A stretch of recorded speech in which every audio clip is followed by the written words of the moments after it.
Hi guys, here we go again for a new video. So guys, ito na naman tayo, mga bago natin video. So meron tayong Pokeball Master Ball. Pasensya na. So ito tayo, dito i-review ang Pokeball Dice Battle. Okay, kaka-check ko lang. So yung pala, mali ako. So Pokemon Throw and Pop Battle. Okay, Pokemon Throw, Pop and Battles. Kasi ang simple lang naman na ito. Pakita ko sa inyo, ito ang Great Ball.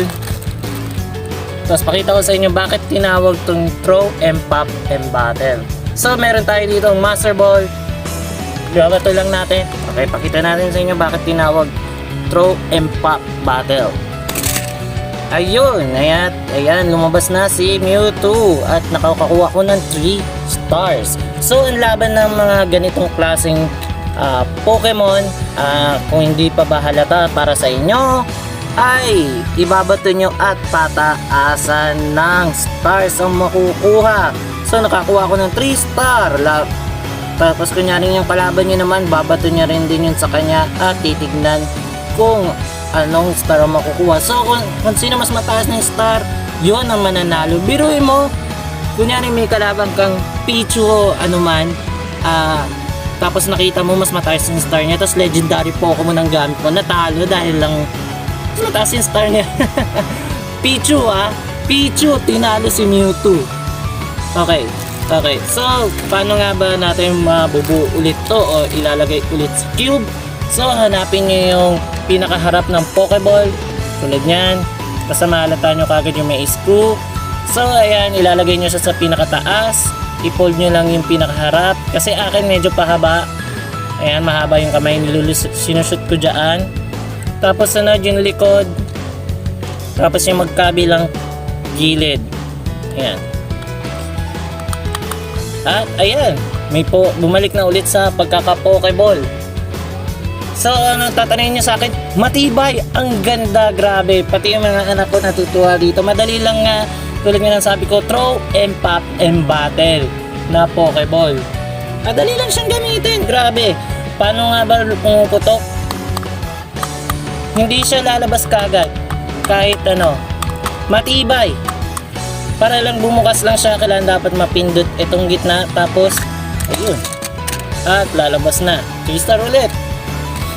So marami itong variant, marami siyang pwede mong gamitin na klaseng Pokemon. O ikaw din ba isa sa mga toy collector, mahilig ka sa mga Pokemon tulad ko, compatible ba to sa mga iba pang mga Pokemon na mga figures na binibili?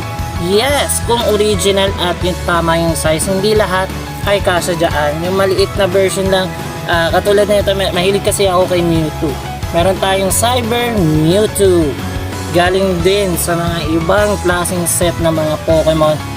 Tulad nga na sabi ko, compatible siya kahit saan na klaseng Pokemon, basta yung maliit na version ang meron ka. So ganun ulit, ganun lang kadali.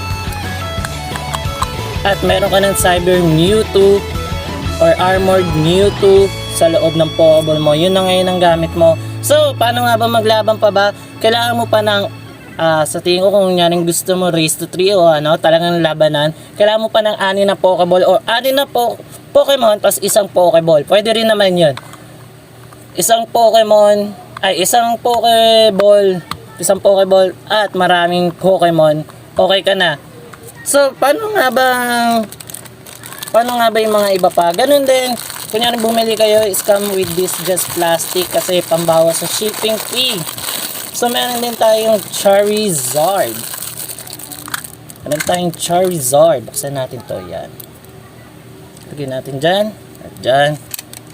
At dyan. Let's go, Charizard. So ito yung sa anak ko, mahilig sa Charizard.